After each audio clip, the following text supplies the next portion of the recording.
Hello friends, welcome to ANC nursing classes. तो आज इस वीडियो के अंदर डिस्कस करने वाले हैं blood transfusion. Blood transfusion basically हम किस किस पर्सन के लिए करते हैं, पहले हम ये जानते हैं। ल्यूकीमिया वाले पेशेंट होते हैं, जो ब्लड कैंसर होता है जिन्हें, उनके लिए। और जो पेशेंट बर्न वाले होते हैं उनके लिए करते हैं प्लाज्मा। और जिस वुमेन की या जिस फीमेल की डिलीवरी होने वाली होती है, जिसको ब्लड की कमी है, उसके लिए हम ब्लड ट्रांसफ्यूजन करते हैं। तो अब समझते हैं इसकी डेफिनेशन क्या होती है। किसी पर्सन में आईवी रूट के द्वारा होल ब्लड अथवा इसके कंपोनेंट्स जैसे प्लेटलेट्स, आरबीसी, प्लाज्मा को एडमिनिस्टर करना ब्लड ट्रांसफ्यूजन कहा जाता है। तो इसमें यही बताया गया है कि किसी पर्सन को आईवी रूट के द्वारा या तो पूरा ब्लड है या ब्लड के कंपोनेंट्स उसको एडमिनिस्टर किए जाते हैं, तो उसे कहते हैं ब्लड ट्रांसफ्यूजन। इंडिकेशन, किस किस डिसीज़ के अंदर ब्लड ट्रांसफ्यूजन किया जाता है। एनीमिया केसेस में ब्लड की कमी फुलफिल करने के लिए, जब एनीमिया होता है उसमें ब्लड की कमी हो जाती है, तो उसे फुलफिल करने के लिए ब्लड ट्रांसफ्यूजन किया जाता है। सेकंड, हीमोलाइटिक एजेंट को नए ब्लड में चेंज करने के लिए, जो हमारे हीमोलाइटिक एजेंट हैं उनको नए ब्लड में चेंज करने के लिए। बॉडी से ब्लड लॉस हो जाना, इसमें भी हम ब्लड ट्रांसफ्यूजन करते हैं। जैसे कैसे कैसे लॉस हो सकता है, बाई हेमेटोमेसिस। ये क्या होता है, ये जो हमें वोमिटिंग होती है किसी पेशेंट को, तो वोमिटिंग के साथ में ब्लड बाहर निकल जाता है, तो उसे बोलते हैं हेमेटोमेसिस। Second, haemoptysis. कोई पेशेंट है, उसे कफ की प्रॉब्लम है, जैसे हो सकता है उसे टीबी हो गई है या और भी प्रॉब्लम हो सकती है, कफ के साथ में ब्लड का बाहर आना, हेमोप्टाइसिस। सेकंड, एंटीपार्टम और पोस्टपार्टम हेमरेज। एंटीपार्टम क्या होता है, एंटीनेटल वाले जो प्रेग्नेंट वुमेन है एंटीनेटल होती हैं, और पोस्टपार्टम डिलीवरी के बाद जो हेमरेज होता है उसे बोलते हैं पोस्टपार्टम।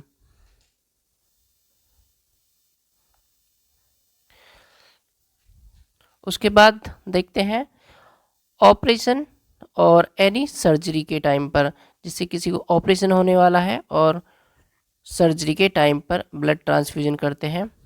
किसी इंजरी के कारण हो सकता है, बर्न केस में, बर्न क्लास में स्पेशली हम प्लाज्मा को एडमिनिस्टर करते हैं। ब्लड में डब्ल्यूबीसी की वृद्धि, इंक्रीजमेंट, इसको हम ल्यूकीमिया बोलते हैं, जिसे ब्लड कैंसर बोलते हैं। इम्यूनिटी इम्प्रूव करने के लिए, किसी पेशेंट की इम्यूनिटी वीक है तो उसकी इम्यूनिटी को स्ट्रॉन्ग करने के लिए ब्लड ट्रांसफ्यूजन किया जाता है। एंड उसके बाद प्लाज्मा प्रोटीन ले सकते हैं, ब्लड क्लॉट फैक्टर हो सकते हैं, और हीमोफिलिक और ग्लोबुलिन, इनके ट्रीटमेंट के लिए। अगर इनमें कोई भी डिसीज फैक्टर काम नहीं करता है तो उसको ट्रांसफ़र करने के लिए या ट्रांसमिट करने के लिए रिप्लेस किया जाता है, इसके लिए इनके अंदर। ब्लड ट्रांसफ्यूजन में नर्स की भूमिका, role of nurse in blood transfusion. इसमें क्या क्या होता है, ब्लड ट्रांसफ्यूजन से पहले की प्रिपरेशन ऑफ आर्टिकल्स, इसमें क्या क्या रिक्वायरमेंट होती है। ब्लड बॉटल होनी चाहिए एक, आईवी ब्लड ट्रांसफ्यूजन सेट होना चाहिए एक, जो जिससे हम निकालते हैं वो सेट होना चाहिए। कैनुला होना चाहिए। 2 cc एंड 5 cc, 2 ml और 5 ml की 2 सिरिंज होनी चाहिए। मिथाइलेट स्प्रिट, सीजर और अडेसिव, आईवी स्टैंड होना चाहिए। Kidney tray and paper bag, एक पेपर बैग और एक किडनी ट्रे होनी चाहिए। मैग्नेटोज होना चाहिए और एक टावल होनी चाहिए। Preparation of patient and environment, patient की पेशेंट की प्रिपरेशन करनी है और इन्वायरमेंट जो है पेशेंट का उसकी प्रिपरेशन करनी है। पेशेंट को प्रोसीजर एक्सप्लेन करें, जो भी हम करने वाले हैं हमेशा उस प्रोसीजर को पेशेंट को उस प्रोसीजर को एक्सप्लेन करना होता है। पेशेंट को आवश्यकता अनुसार फूड एंड फ्लूइड दें, ये बाय मिस्टेक हो गया है, उसको दें फूड और फ्लूइड उसकी नीड के अकॉर्डिंग। पेशेंट के वाइटल साइन की रिपोर्टिंग करें, जो भी पेशेंट के वाइटल साइन आ रहे हैं उसको रिपोर्ट करें और उसकी एक रिकॉर्ड बनाएं। पेशेंट को कंफर्टेबल पोजीशन प्रोवाइड करें, पेशेंट को एक कंफर्टेबल पोजीशन प्रोवाइड करें, जिससे हो सकता है सेमी फाउलर पोजीशन। पेशेंट की नॉन डोमिनेंट आर्म का चयन करें, पेशेंट की जो नॉन डोमिनेंट आर्म है उसको सेलेक्ट करें। ब्लड इन्फ्यूजन साइट पर मैग्नेटोज और टॉवल का यूज करें, जो भी ब्लड ट्रांसफ्यूजन की साइड है उस पर मैग्नेटोज और टॉवल का यूज करना चाहिए। रूम में लाइट की उचित मात्रा, मतलब जो लाइट है रूम के अंदर वो प्रॉपर होनी चाहिए। ब्लड ट्रांसफ्यूजन के टाइम पर सिलेक्शन ऑफ डोनर, जैसे हम डोनर का सिलेक्शन करते हैं उस टाइम पर क्या क्या करना चाहिए। डोनर को कोई भी इन्फेक्शन या डिसीज़ नहीं होनी चाहिए। डोनर के वाइटल साइन नॉर्मल होने चाहिए। जो डोनर है उसमें उसने 3 महीने पहले से कोई ब्लड डोनेट ना किया हो। जो मेल के अंदर हीमोग्लोबिन है वो 13.5 mg/dl से कम नहीं होना चाहिए, और जो फीमेल है उसमें 12.4।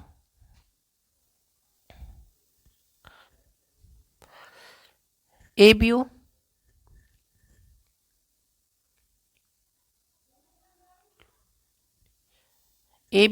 एग्लूटिनेशन एंड RH फैक्टर का चयन करें, उसको चेक करें। डोनर रिसिपिएंट के ब्लड का क्रॉस मैचिंग करना चाहिए, जो डोनर है और जो लेने वाला है उसका जो ब्लड है उसको क्रॉस मैचिंग करें उनके फैक्टर्स को।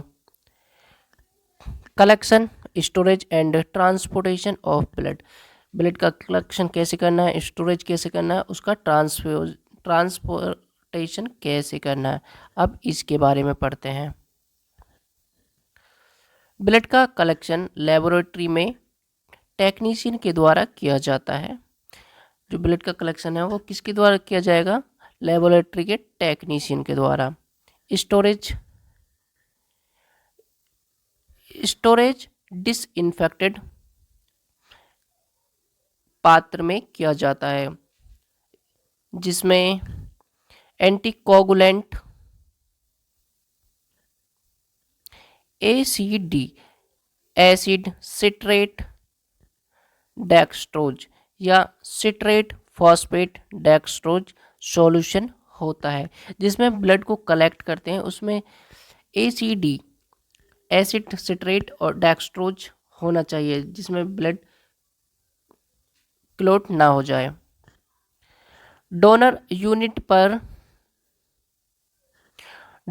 पर ऑल डाटा का लेवल लगा होना चाहिए, जैसे कोई भी डोनर है उसकी जो ब्लड उसने डोनेट किया है उस पर पूरा लेवल होना चाहिए उसका बायोडेटा का। उसमें क्या क्या हो सकता है, नेम होगा, ब्लड ग्रुप, RH फैक्टर, उसकी एज, ये सभी होना चाहिए एक लेवल पर। स्टोरेज टेम्परेचर क्या हो सकता है, 1 to 6 डिग्री सेल्सियस, इसके अंडर होना चाहिए टेम्परेचर। ट्रांसपोर्टेशन 30 मिनट्स के अंदर हो जाना चाहिए, 30 से लेकर 40 मिनट हो सकता है, ये वेरिएशन करता है कि आप किस हॉस्पिटल में कहाँ पर हैं। 30 से 40 मिनट, और अगर कोशिश करें कि 30 मिनट से पहले ट्रांसपोर्टेशन आप कर।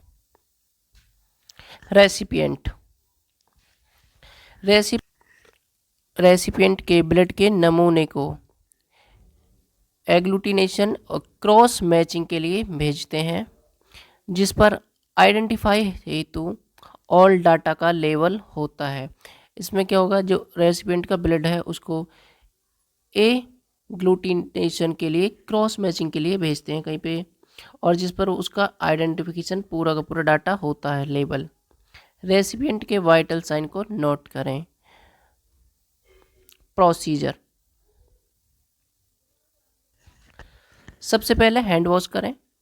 उसके बाद ब्लड बॉटल पर ब्लड ट्रांसफ्यूजन सेट को आईवी पोल पर लगाएं।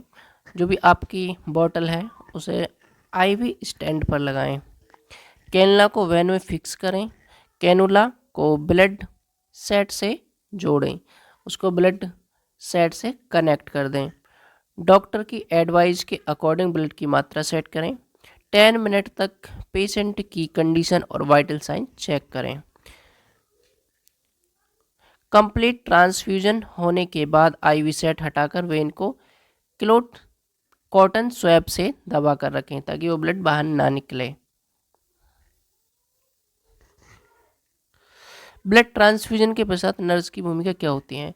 Role of nurse after blood transfusion. Nurse को उस टाइम पर क्या करना चाहिए? यदि ब्लड का कोई नमूना लिया जाता है तो उसे लैब में भेजें। कोई भी सैंपल लिया जाता है ब्लड का तो उसे लैब में भेजें। रिपोर्ट और रिकॉर्ड को मेंटेन करें। टाइप ऑफ ब्लड्स होना चाहिए। अमाउंट ऑफ ब्लड को चेक करें। ब्लड की फ्लो रेट देखें और एनी रिएक्शन ETC कोई भी रिएक्शन हो सकती है तो उसको भी चेक करें। ब्लड ट्रांसफ्यूजन के टाइम पर कौन कौन सी कॉम्प्लिकेशन हो सकती हैं? Acute haemolytic reaction, mild allergy reaction such as itching हो सकती है,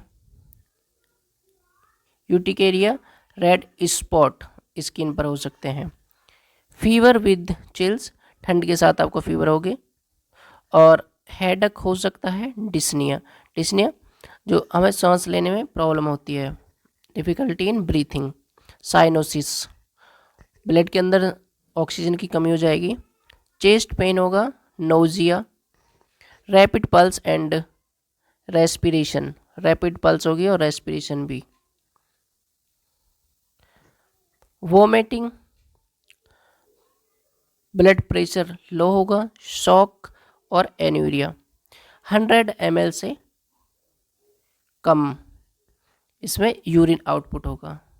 तो आज की वीडियो थी हमारी ब्लड ट्रांसफ्यूजन के ऊपर।